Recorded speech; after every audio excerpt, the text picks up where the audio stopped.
The Andy Griffith Show was a staple of the 60s, and modern audiences still enjoy it thanks to DVDs and syndication. It's set in the small town of Mayberry, North Carolina, a place filled with lovable characters and oozing with comforting aesthetic. Several Mayberry residents were removed or recast, but there was one character Andy always resented.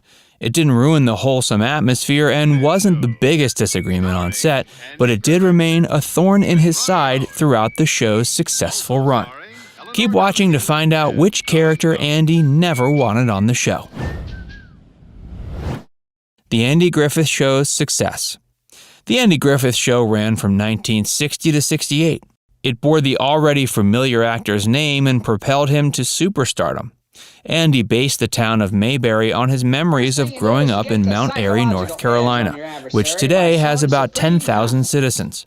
Each of the characters was inspired by people he used to know, and/or familiar stereotypes of country living. The Andy Griffith Show's wholesome storylines and familiar small-town aesthetic helped it remain popular. It brought in consistent viewership for CBS from 1960 to 68.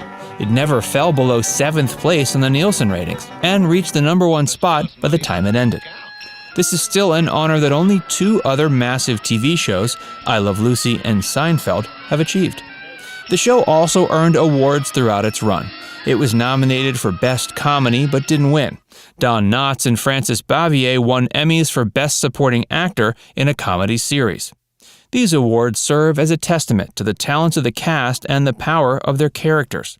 They were one of the most crucial elements that ensured the Andy Griffith Show's success.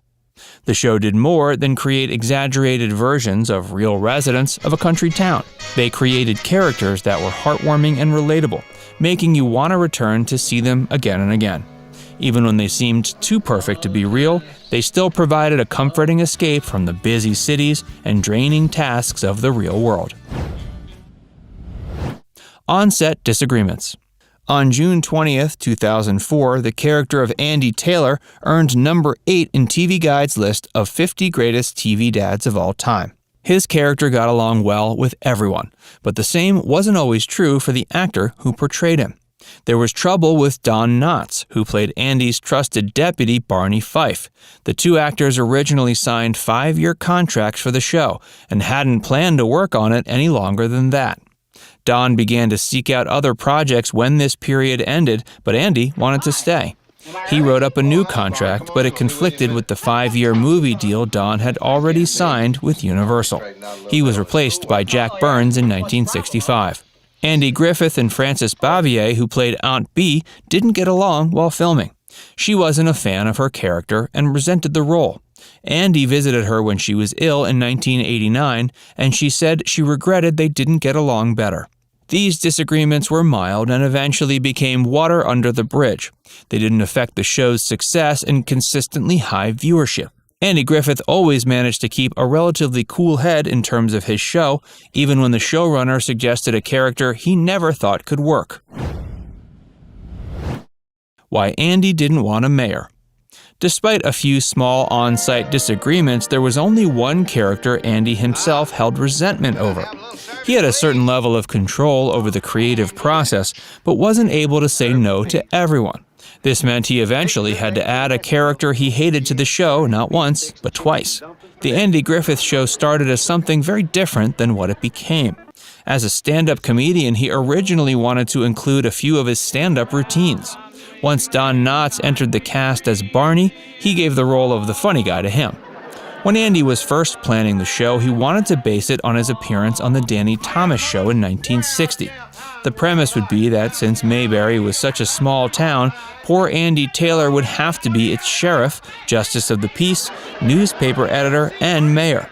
He eventually abandoned that idea and limited the character's responsibilities to sheriff and justice of the peace. This change in the show's core concept left the role of Mayberry town mayor unfilled. Show creator Sheldon Leonard felt this absence was too important to ignore. He suggested adding a mayor character to serve as a boss figure over Sheriff Andy Taylor. Andy admitted he normally got along well with Sheldon. He claims the only fight they ever had was over the new character. It came down to a disagreement in logic. Andy said that a mayor, as a small-town official, can't be in charge of a county official like a sheriff. Andy Taylor should have been the boss figure over the mayor of Mayberry instead of the other way around.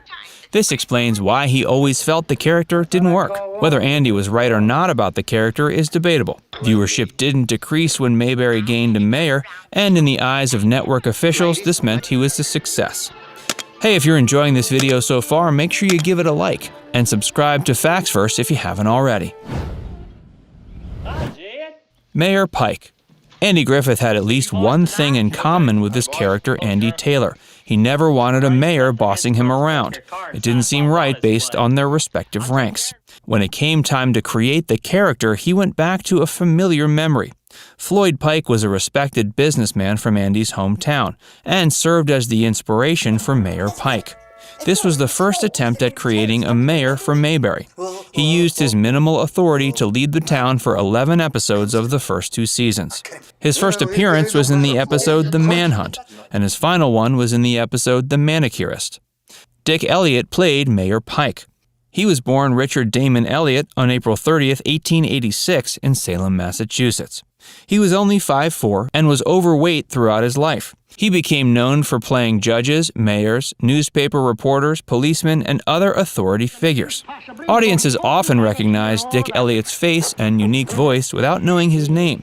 He appeared in over 240 films throughout his career. He made his film debut in Central Airport in 1933 and appeared in several films after that.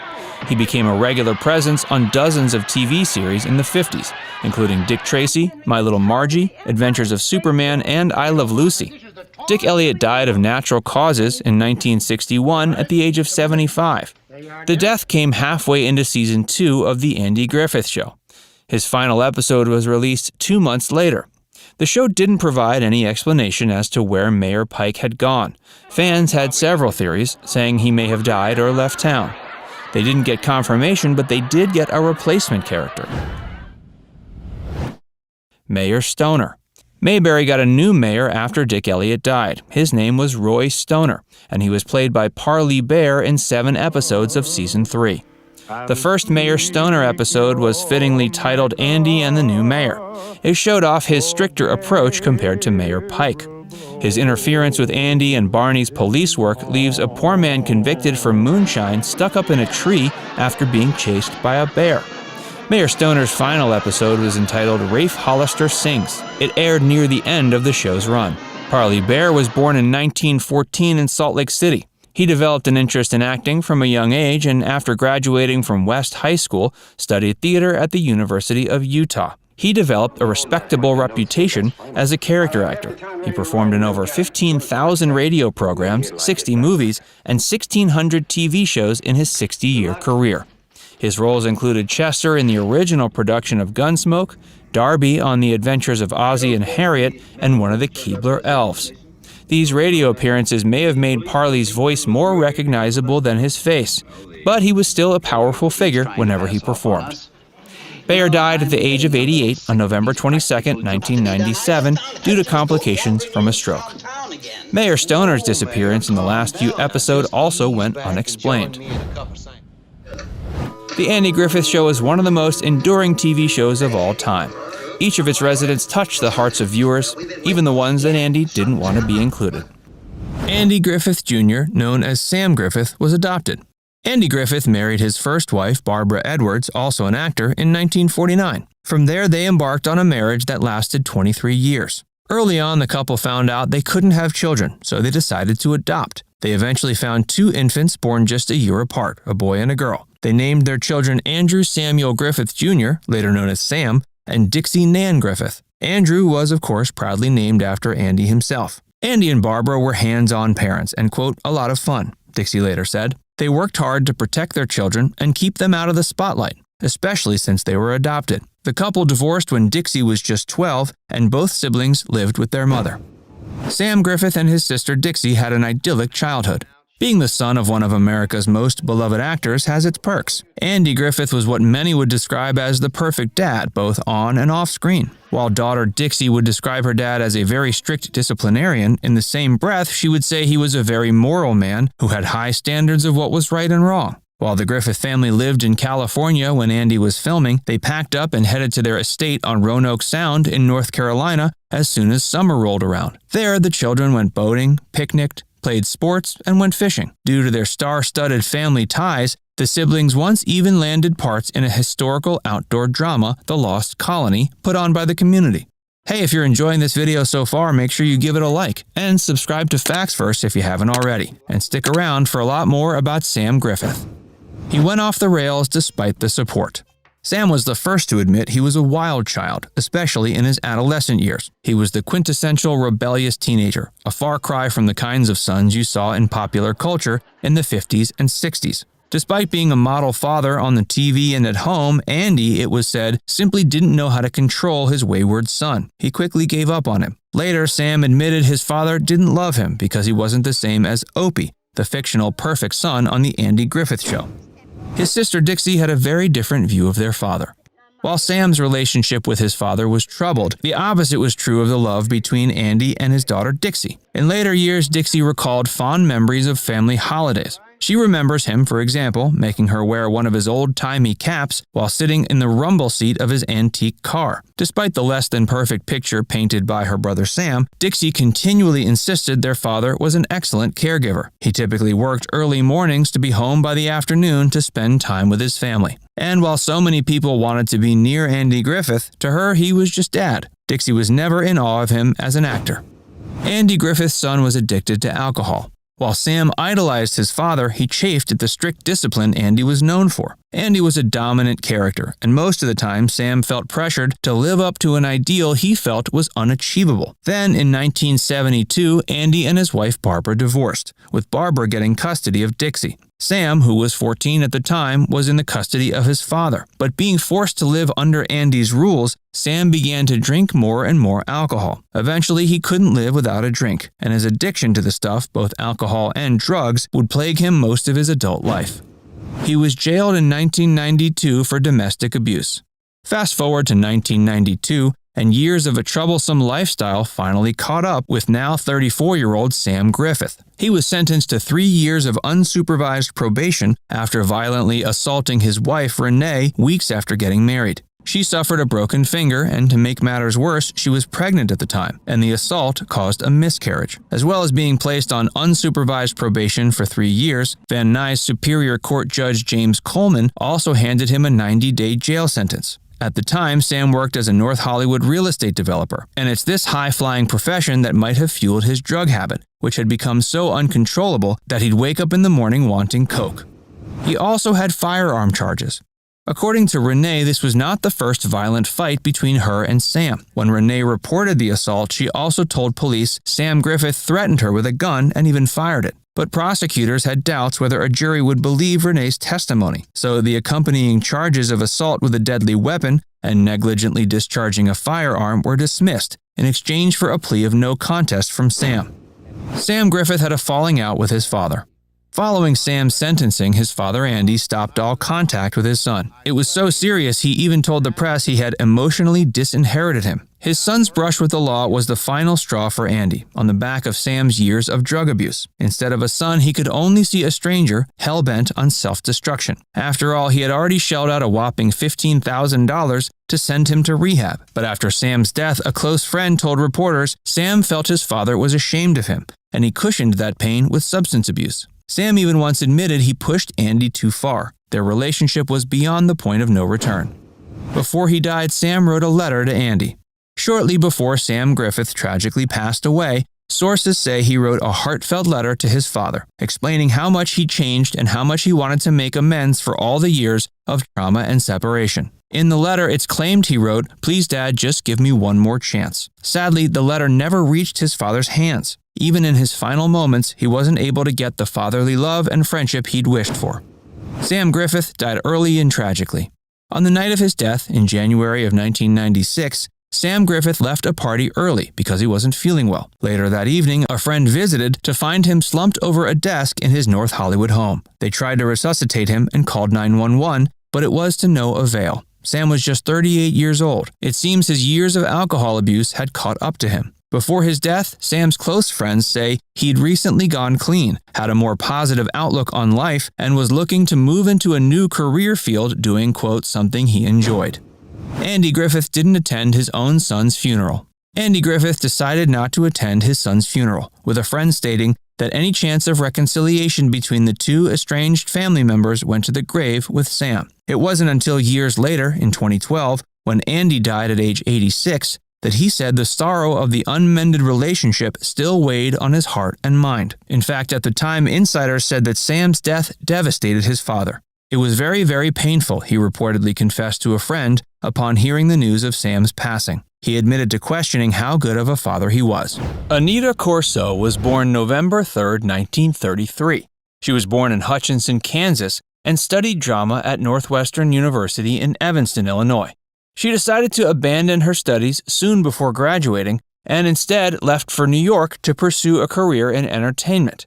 Anita's screen debut came in 1955 in an episode of the anthology TV series Producers Showcase. A few years later, she could be seen in the prominent 1958 sci-fi horror The Blob.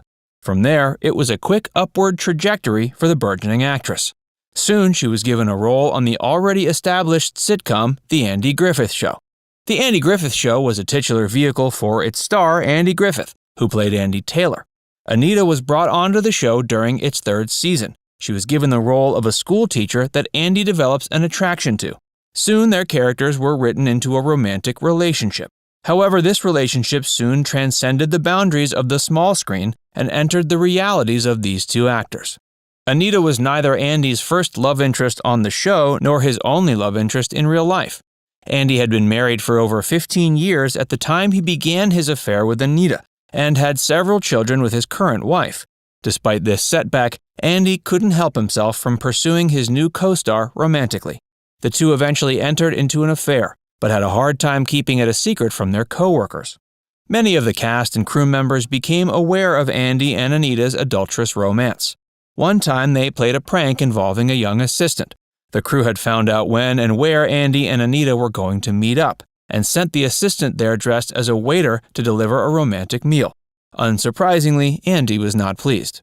Though their romance started out as an extramarital affair, Andy started developing grander intentions for the two of them. He proposed to Anita no less than 3 times over the course of their romance, but she turned him down each time. Even though their relationship never quite had the happy ending Andy wanted, the two remained close until Anita's death in 1995. Andy worked with her again a couple times and they always remained friends. The reason Anita declined his hand in marriage all those times is unclear, but fans have speculated it was because she didn't want to be seen as the other woman who tore Andy's family apart. Anita never got involved in a marriage of her own, although she and Andy did end up getting married on the small screen. Their characters on The Andy Griffith Show ended up marrying in the show's spin-off series, Mayberry RFD. As school teacher Helen Crump, Anita brought a unique charm to The Andy Griffith Show that fans loved. This is perhaps why the show's staff eventually decided to marry the two off on the show's spin-off. As compared to Andy's previous love interests on the show, Anita was proper and pure, warming the hearts of TV audiences. After The Andy Griffith Show and Mayberry RFD, Anita and Andy worked together on a number of other programs over the years. She reprised the role of Helen Crump on 2 separate occasions, once in 1986's Return to Mayberry and again in 1993's The Andy Griffith Show reunion. On each occasion, she appeared alongside Andy Griffith. She also appeared alongside Andy in a few episodes of his hit 1980s drama, Matlock, where Andy played the titular character, Ben Matlock. Anita appeared as 3 characters during the show's run, including recurring character Judge Cynthia Justin. Even if Anita never wanted to marry him, Andy was always looking for ways to get his former love back on the screen. Anita made her final appearance as Judge Cynthia Justin in 1992, the same year Matlock came to an end. Hey, if you're enjoying this video so far, make sure you give it a like and subscribe to FactsVerse if you haven't already, and stick around to find out how Anita's life was cut tragically short. Anita Corso passed away from cancer in 1995. Her last appearances were in Matlock and The Andy Griffith Show reunion.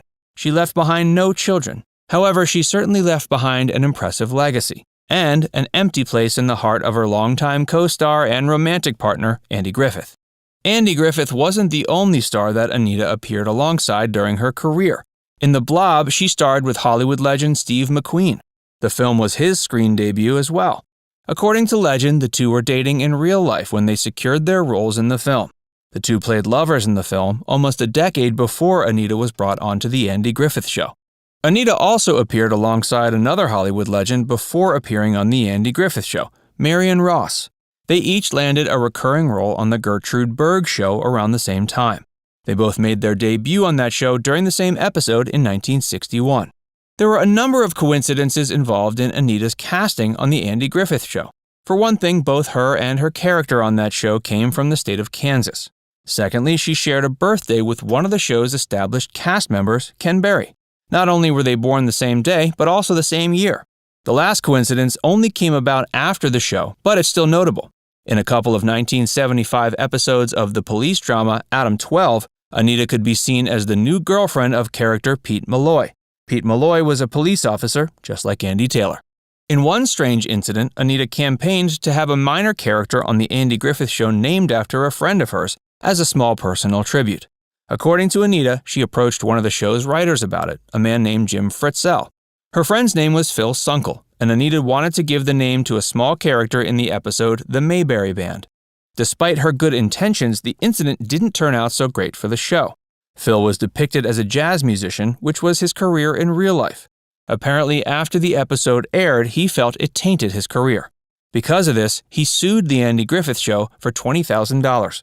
When adjusted for inflation, that's about $180,000 today. Given it was a fairly clear-cut case, Phil won and was awarded the sum. However, the production staff reportedly didn't hold a grudge against Anita for the incident. Anita also worked moderately after her tenure as Helen Crump. She was notably featured in the 1974 Mel Brooks comedy Blazing Saddles, and she was given a regular role in a medical sitcom known as House Calls in 1980. She co-starred alongside another former sitcom star trying to retain their status in the spotlight, MASH's Wayne Rogers. In House Calls, Anita played the role of head nurse Bradley. The show was a minor success and lasted 3 seasons, finally ending in September of 1983. After that, Anita had only 2 minor one-off appearances before appearing alongside Andy once again via her first role in his 1986 drama Matlock. Anita did some work outside of film and TV as well, crafting a compendium of quizzes for lovers of mystery books alongside both children's writer Muff Singer and fellow actor Robert Wagner. This book was called The Mystery Reader's Quiz Book and required the reader to answer numerous trivia questions about beloved mystery novels and stories. By all accounts, she was always a multi-talented and independent woman with many unique interests. Andy divorced from his first wife in 1972 and married 2 more times over the course of his life. But none of his brides held a candle in his mind to Anita. Andy passed away 17 years after her in 2012. Since then, many more viewers have been introduced to The Andy Griffith Show. Every time, those viewers will always become interested in finding out more about the secret relationship between Andy and his eventual on-screen wife. Don Knotts. Don Knotts was a beloved comedian, well known for many of his roles, but none were as popular as Deputy Barney Fife on The Andy Griffith Show. Born Jesse Donald Knotts on July 21, 1924, he showed interest in comedy and ventriloquism early on. After World War II, he and his first wife, Kay Metz, moved to New York, where his career started to take off. He got his start in radio and moved to the stage when he was cast in No Time for Sergeants in 1955. The play was made into a movie in 1958, which was the first time Knotts worked with Andy Griffith. 2 years later, in 1960, the two reunited for The Andy Griffith Show. Over the show's 8-year run, Knotts earned 5 Emmys for Best Supporting Actor in a TV comedy. Knotts died February 24, 2006 at 81 years old due to complications from lung cancer. In spite of his failing health, he continued acting almost right up until his death, lending his voice to several animated characters in his later years. His longtime friend Andy Griffith was one of the last visitors to see Knotts prior to his death. Frances Bavier. Frances Bavier played the role of Aunt Bee on The Andy Griffith Show. She was Sheriff Andy's aunt and housekeeper. After she retired from acting, she moved to a North Carolina town similar to the fictional town of Mayberry. Bavier had a reputation for being somewhat remote on the show. Unfortunately, that led to her getting a reputation for being difficult to work with. According to Ron Howard, who played little Opie Taylor, she mostly kept to herself. He thinks she appreciated how much of a success the show was, but didn't feel like she was part of what the boys were up to. In her final days, Bavier lived in Siler City, North Carolina, where she rarely left her home. She became isolated in her later years, with her home described as having peeling plaster, frayed carpets, and worn upholstery after she died. She had 14 cats, which contributed to the condition. Bavier spent 2 weeks in the hospital in late 1989. She was released in early December, but died at home a few days later, as a result of congestive heart failure, myocardial infarction, coronary artery disease, and atherosclerosis. George Lindsay. George Lindsay played the part of the grinning goober. After the end of the show, he moved over to Hee Haw, playing the same role for nearly 30 years. Goober was the jovial, beanie-wearing service station attendant in Mayberry. He joined the show in 1964 when Jim Nabors, who played Gomer Pyle, left. Goober had been mentioned in the show as Gomer's cousin, so it was a natural fit. Lindsay felt the show's cast was the best acting ensemble on TV. He thought the scripts were terrific, with Andy Griffith being the best script constructionist he'd ever worked with. This helped elevate George's acting to a higher level to match the actors around him. Lindsay died May 6, 2012, from heart failure at the age of 83. At the time, Griffith said George Lindsay was his friend, and he had great respect for his acting talent and human spirit. They often spoke on the phone, with the last conversation being only a few days before Lindsay's death. The last word they said to one another were, "I love you." Howard McNear.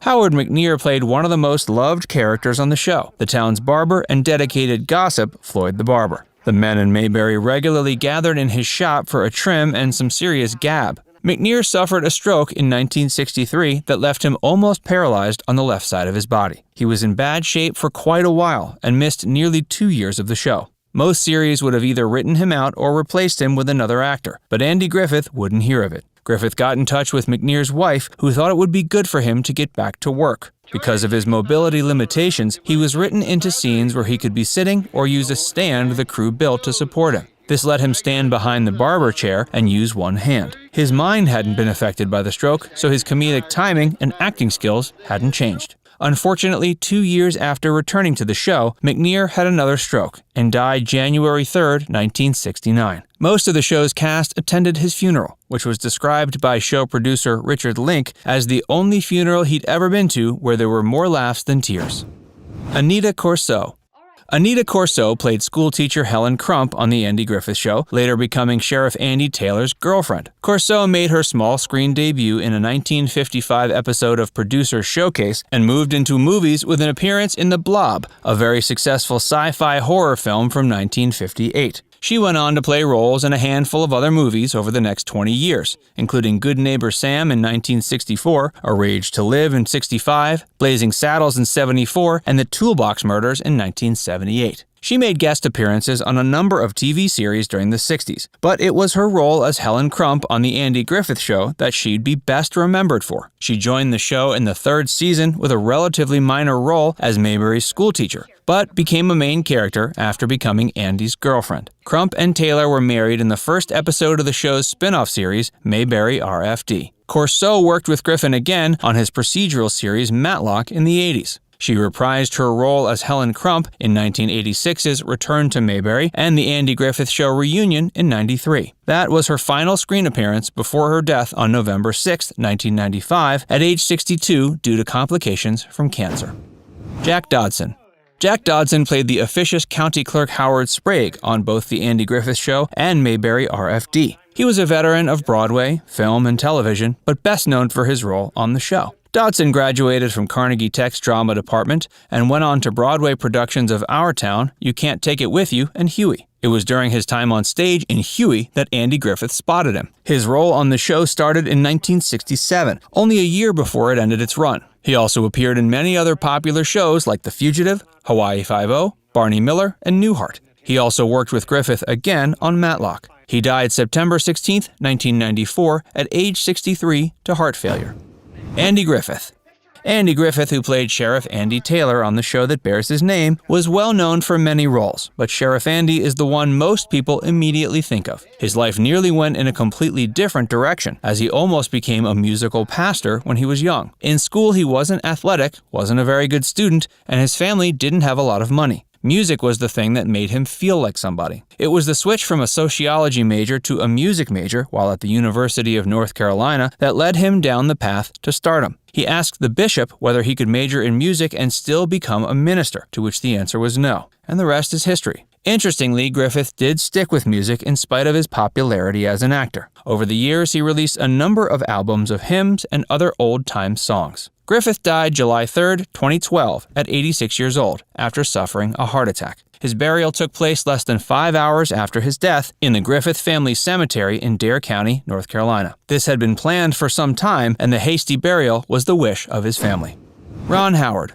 The only surviving cast member from The Andy Griffith Show is Ron Howard, who played Andy's son Opie. Howard was only 5 years old when he started playing Opie, so the show's audience got to watch him grow up. After the show ended, Howard was cast in a lead role in the film American Graffiti. The following year, he landed the role he's probably best known for, Richie Cunningham, on Happy Days. Howard is one of the few child actors who managed a successful transition to adult roles, and he played 2 iconic characters over those years. His dream was to direct, however, and he left Happy Days at the height of its popularity in 1980. In the years that followed, he proved to have a knack for it, with directing credits on films such as Splash, Cocoon, Backdraft, Apollo 13, A Beautiful Mind, and The Da Vinci Code. He continues to direct and will forever be remembered as Little Opie Taylor.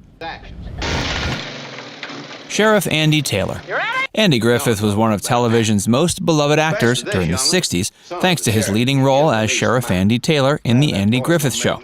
Sheriff Andy was a stand-up guy, and viewers enjoyed the wholesome relationship he had with other characters.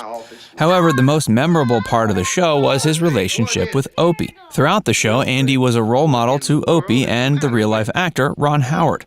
Many of us watching at home also found inspiration in their relationship, as Sheriff Andy Taylor is widely regarded as one of the best TV dads of all time. Instead of 25 cents. Why Andy Griffith couldn't have children. Sadly, the father we saw in Andy Taylor on TV isn't quite what Andy Griffith delivered off-screen. For starters, he had no biological children of his own. The only children he had were 2 children he adopted with his wife, Barbara Edwards, and this family was far from perfect. Andy and Barbara met in 1949 while studying music at the University of California. They got married, and although they both wanted to have children, they discovered they couldn't because of Andy's sterility. Of course, this was unknown to the public until just recently, when Ron Howard revealed it in his book, The Boys. As you might expect, being a child on the set of a TV show causes you to grow up quickly. Ron Howard explains that adults surrounded him at all times, and people would often forget there was a child around. This meant he overheard a lot of mature conversations that wouldn't otherwise have happened in front of someone his age. It was during one of these conversations that Andy Griffith opened up about the reason he couldn't father any children. According to the sheriff himself, Andy became sterile after catching a severe case of the mumps as a child. Mumps is a highly contagious disease that causes swelling in the face and neck. While it wasn't a particularly lethal disease, it commonly caused sterility in men. A mumps vaccine became available in the late 60s, and thus the disease no longer poses a severe threat to the population. However, given that Andy grew up well before the vaccine was available, he was able to protect himself from mumps and its symptoms. Ron Howard's virgin ears. Andy Griffith knew about his sterility for years, but it only became known to others after he opened up about it on set.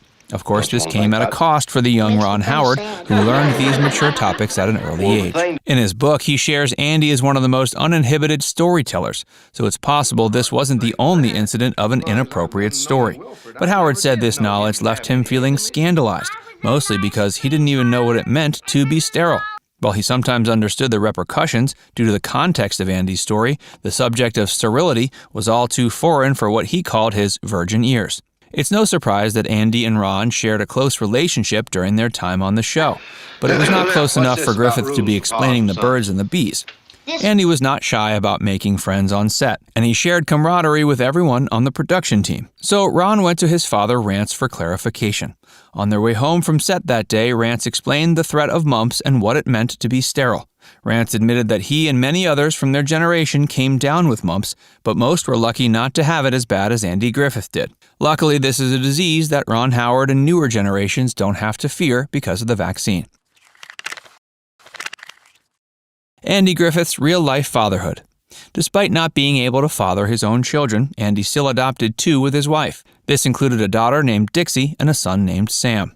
Sadly, the story takes a darker turn when it comes to how Andy was as a father in real life. Due to his obligations as an actor, Andy Griffith neglected a lot of his responsibilities as a father. He later ended up divorcing his wife Barbara to marry Greek actress Solika Kasudo. This made things even worse on the children, as the only parental figures they had ever known were now split up for good. Andy's daughter Dixie spoke out about this time in her life. She mentioned that she never coped with the change well. Interestingly, her stepmother advised her not to go into acting, which is why she never got into the business. Sadly, Andy's son didn't handle life so well. The tragedy of Andy Griffith Jr.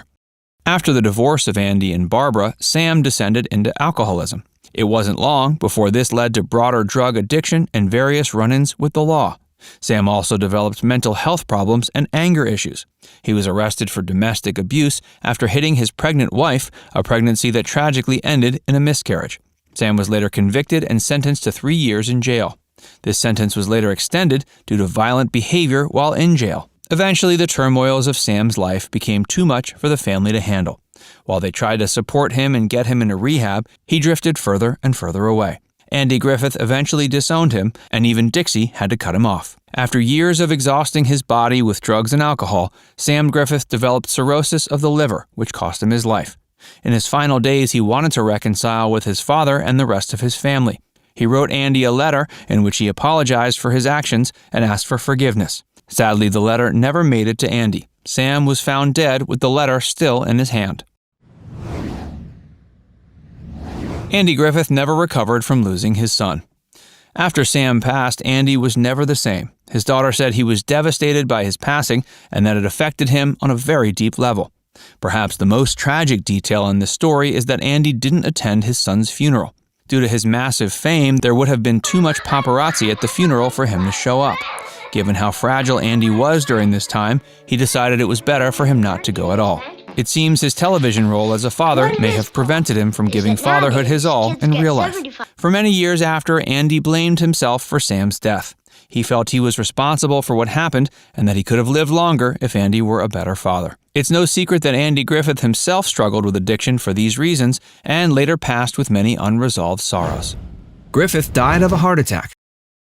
According to his death certificate, the North Carolina native died of a heart attack after suffering from various illnesses for years. In 1993, he was diagnosed with his first serious health problem when he found out he suffered from Guillain-Barré syndrome. The ailment prevented him from walking for 7 months. In 2000, he underwent quadruple heart bypass surgery after being diagnosed with coronary artery disease. 7 years later, he had to have hip surgery. Andy was in total control. Before his death, Andy had already made all the decisions about what he did and didn't want to happen. The last thing he wanted was for a bunch of press coverage and reporters surrounding his home. Nor did he want helicopters flying overhead and swarms of spectators desperately trying to catch a glimpse of his casket. He requested that a small group of some of his most trusted friends immediately bury him after his death. That way he could go out with dignity before the pesky paparazzi could storm Roanoke Island and try to snap a few photos of his remains. The citizens of Dare County all played their part to ensure Griffith's wishes were upheld. The sheriff grounded helicopters over the island and kept camera crews far away from his estate. The short time frame they had to bury him meant that only a small handful of Andy's closest local friends could attend his impromptu service. Sadly, his only surviving child, Dixie Griffith, could not make it out in time. According to Dixie, the last thing Andy wanted was for his funeral to be some kind of media circus. He'd always been a humble man who shied away from limelight. While he certainly had his fair share of fans and had amassed a net worth estimated at around $60 million, he never flaunted what he had, nor did he enjoy being treated like anyone special. Dixie's last conversation with her dad. Andy had 2 kids, a son named Samuel Griffith Jr., who unfortunately died in 1996, and a daughter Dixie, who's now 61. Speaking to author Daniel DeVries in 2015, in his book Andy and Dawn, The Making of a Friendship and a Classic American, Dixie discussed the last phone call she had with her father. She told DeVries that in that call, it felt like Andy was trying to impart to her some kind of wisdom. Because of the context of the conversation, Dixie said she knew deep down inside it would be the last time she would ever talk to her dad. He told her he loved her, and she told him she loved him as well. While he might not have been his blood child, veteran actor and filmmaker Ron Howard, who played Opie on The Andy Griffith Show, stayed in touch with Griffith after the sitcom ended. In 2012, Howard told the LA Times he always viewed Andy as a mentor and friend. He went on to describe how episode by episode, hour by hour, Andy proved that neurotic angst and creativity were not invariably linked. Howard described Andy as someone who led by example. As a cast, the stars of The Andy Griffith Show loved playing practical jokes on each other and enjoying each other's company. Ron described the atmosphere of being on set as extremely healthy and uplifting. Even though they'd sometimes laugh until they cried, they were still able to get through 12 pages of a script every day while producing one of the most watched shows in the country. Before we tell you more about Andy Griffith, be sure to give this video a like and subscribe to Factsverse if you haven't already. Griffith was buried in unprecedented time. The speed at which the public learned of Andy's death and burial seemed particularly fast for all observers, but according to one of Griffith's spokespeople, he had the arrangements planned for some time. His prompt makeshift service and burial was the wish of him and his family. Shortly after Andy's death hit the news, the executive director of the state's Funeral Directors Association, Larry Stiegel, was quoted as saying he didn't recall hearing about such a quick burial in the 32 years he'd worked with the organization. Funeral customs often allow for a longer period between death and burial, so the deceased's friends and family have an opportunity to visit and pay their respects. That being said, a family's wishes are always upheld. Griffith's wife Cindy described Andy as being a man of incredibly strong Christian faith, who was prepared for the day he'd be called back home to be with his maker. Andy's gravesite remains private.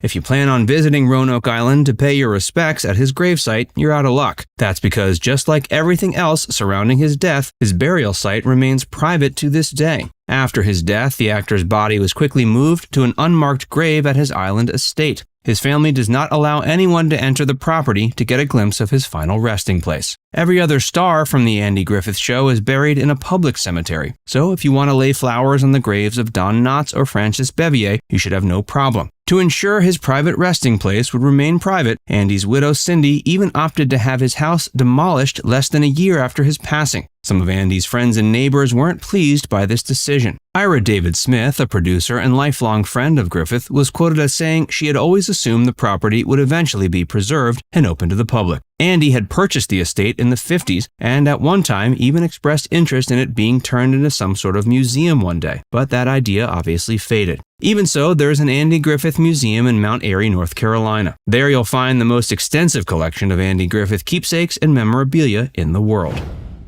Andy's surviving family members inherited his wealth.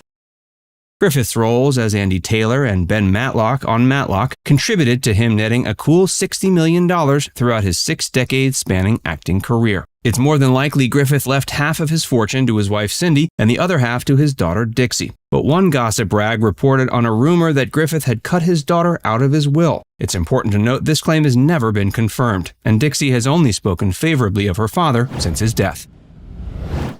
The Andy Griffith Show's success. The Andy Griffith Show ran from 1960 to 68. It bore the already familiar actor's name and propelled him to superstardom. Andy based the town of Mayberry on his memories of growing up in Mount Airy, North Carolina, which today has about 10,000 citizens. Each of the characters was inspired by people he used to know, and/or familiar stereotypes of country living. The Andy Griffith Show's wholesome storylines and familiar small-town aesthetic helped it remain popular. It brought in consistent viewership for CBS from 1960 to 68. It never fell below 7th place on the Nielsen ratings, and reached the #1 spot by the time it ended. This is still an honor that only 2 other massive TV shows, I Love Lucy and Seinfeld, have achieved. The show also earned awards throughout its run. It was nominated for Best Comedy but didn't win. Don Knotts and Francis Bevier won Emmys for Best Supporting Actor in a Comedy Series. These awards serve as a testament to the talents of the cast and the power of their characters. They were one of the most crucial elements that ensured the Andy Griffith Show's success. The show did more than create exaggerated versions of real residents of a country town. They created characters that were heartwarming and relatable, making you want to return to see them again and again. Even when they seemed too perfect to be real, they still provided a comforting escape from the busy cities and draining tasks of the real world. On-set disagreements. On June 20th, 2004, the character of Andy Taylor earned number 8 in TV Guide's list of 50 greatest TV dads of all time. His character got along well with everyone, but the same wasn't always true for the actor who portrayed him. There was trouble with Don Knotts, who played Andy's trusted deputy Barney Fife. The two actors originally signed 5-year contracts for the show and hadn't planned to work on it any longer than that. Don began to seek out other projects when this period ended, but Andy wanted to stay. He wrote up a new contract, but it conflicted with the 5-year movie deal Don had already signed with Universal. He was replaced by Jack Burns in 1965. Andy Griffith and Frances Bavier, who played Aunt Bee, didn't get along while filming. She wasn't a fan of her character and resented the role. Andy visited her when she was ill in 1989, and she said she regretted they didn't get along better. These disagreements were mild and eventually became water under the bridge. They didn't affect the show's success and consistently high viewership. Andy Griffith always managed to keep a relatively cool head in terms of his show, even when the showrunner suggested a character he never thought could work. Why Andy didn't want a mayor. Despite a few small on-site disagreements, there was only one character Andy himself held resentment over. He had a certain level of control over the creative process, but wasn't able to say no to everyone. This meant he eventually had to add a character he hated to the show not once, but twice. The Andy Griffith Show started as something very different than what it became. As a stand-up comedian, he originally wanted to include a few of his stand-up routines. Once Don Knotts entered the cast as Barney, he gave the role of the funny guy to him. When Andy was first planning the show, he wanted to base it on his appearance on the Danny Thomas Show in 1960. The premise would be that since Mayberry was such a small town, poor Andy Taylor would have to be its sheriff, justice of the peace, newspaper editor, and mayor. He eventually abandoned that idea and limited the character's responsibilities to sheriff and justice of the peace. This change in the show's core concept left the role of Mayberry town mayor unfilled. Show creator Sheldon Leonard felt this absence was too important to ignore. He suggested adding a mayor character to serve as a boss figure over Sheriff Andy Taylor. Andy admitted he normally got along well with Sheldon. He claims the only fight they ever had was over the new character. It came down to a disagreement in logic. Andy said that a mayor, as a small-town official, can't be in charge of a county official like a sheriff. Andy Taylor should have been the boss figure over the mayor of Mayberry instead of the other way around. This explains why he always felt the character didn't work. Whether Andy was right or not about the character is debatable. Viewership didn't decrease when Mayberry gained a mayor, and in the eyes of network officials, this meant he was a success. Hey, if you're enjoying this video so far, make sure you give it a like, and subscribe to Facts First if you haven't already. Mayor Pike. Andy Griffith had at least one thing in common with his character Andy Taylor. He never wanted a mayor bossing him around. It didn't seem right based on their respective ranks. When it came time to create the character, he went back to a familiar memory.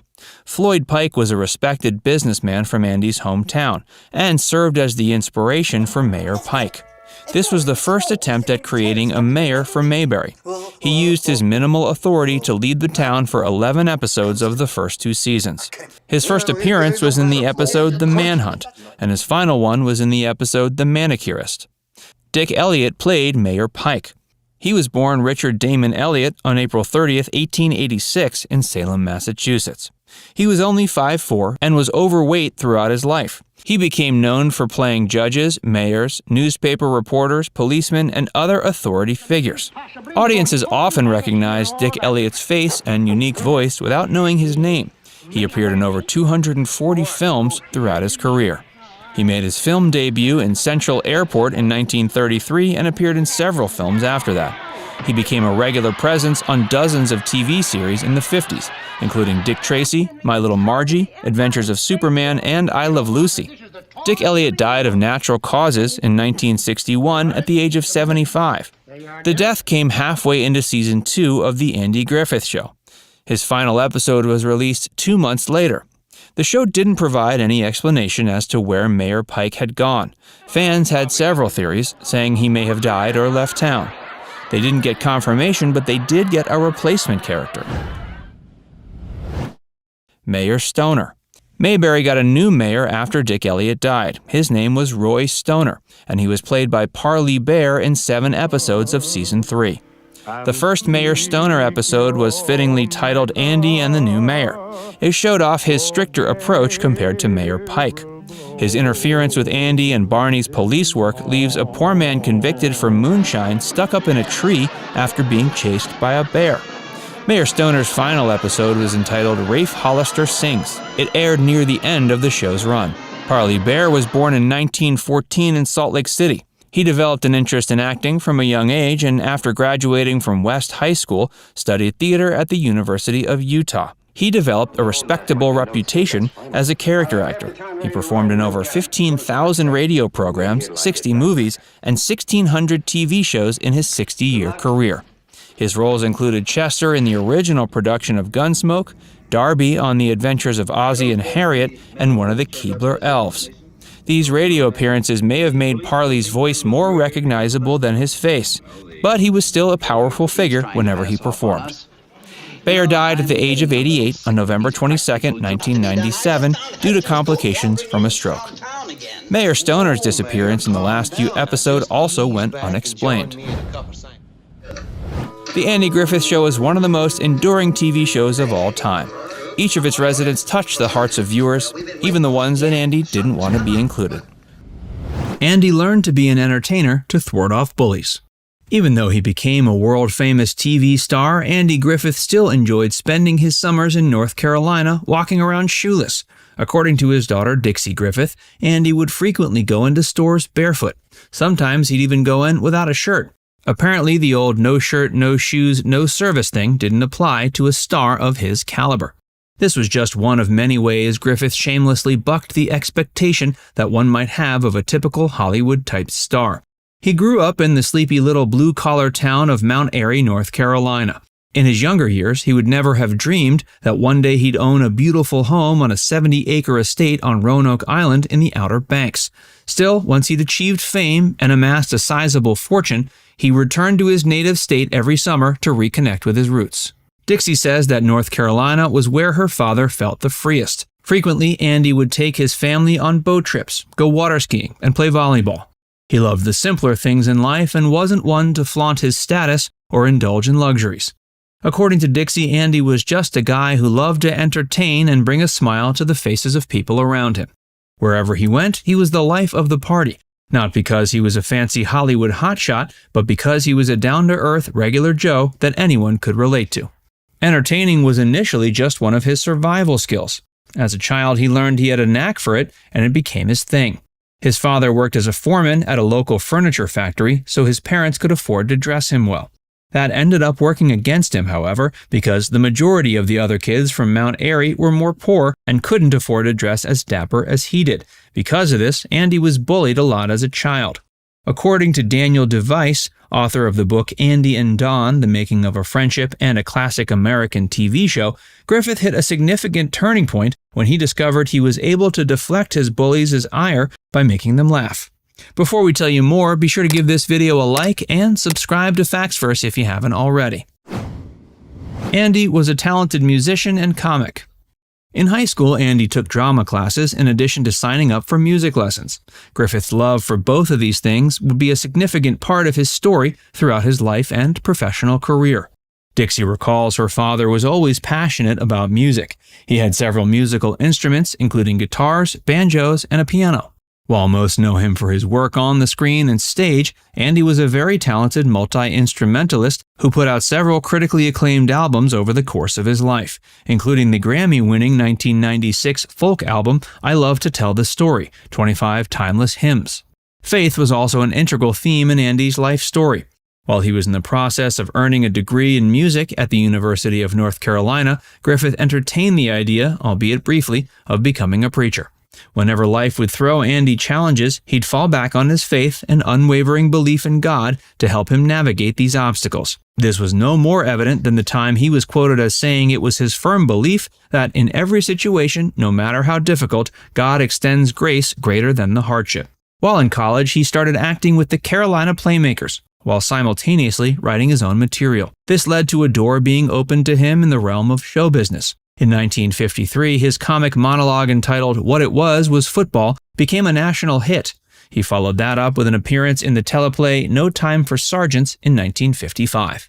From there, Andy went on to appear in dozens of films, radio shows, and TV programs, appearing in a variety of roles that showed off his versatility. In 1960, The Andy Griffith Show premiered, and basically overnight, he became a household name. With fame, Andy's personal problems began to mount. In 1949, Andy married fellow actress Barbara Edwards, and not long after that, the couple adopted 2 children, a son named Andy Samuel Griffith Jr. and his daughter Dixie. The death of Andy Griffith's son deeply affected him. Dixie recalled her father always found time to play with her and Sam. She viewed him as absolutely phenomenal as a father. Sadly, however, Griffith and Edwards' marriage was doomed for failure. Their relationship eventually soured, and while they remained married for quite some time, they fought constantly. Both parties drank probably more than they should have, and this only exacerbated their problems. Inevitably, this led to their marriage ending in 1972, when Sam and Dixie were still teens. Sam dealt with the divorce rather poorly. For many years, he drank heavily, battled with substance abuse, and frequently found himself in trouble with the law. This culminated in him passing away from alcoholism in 1996 at age 38. While Dixie knows her brother had many troubles, she doesn't blame her father in the least bit for them. Regardless, Sam's death deeply affected Andy. He wondered if there was anything he could have done differently that might have saved him from his fate. And since there was so much publicity surrounding Sam's death, Dixie says her father began to hate any and all speculation about his personal life. He ended up not attending his son's funeral. According to Dixie, he thought there would be too many people in attendance, and more specifically, too many pesky journalists and cameras. In the years that followed, Griffith didn't discuss his son's passing publicly. Dixie claimed it remained a source of great sorrow in his heart. That being said, Griffith's strong faith, his third wife Cindy Knight, and the remainder of his family's support helped him weather this difficult chapter. He didn't enjoy watching the Andy Griffith Show's first season.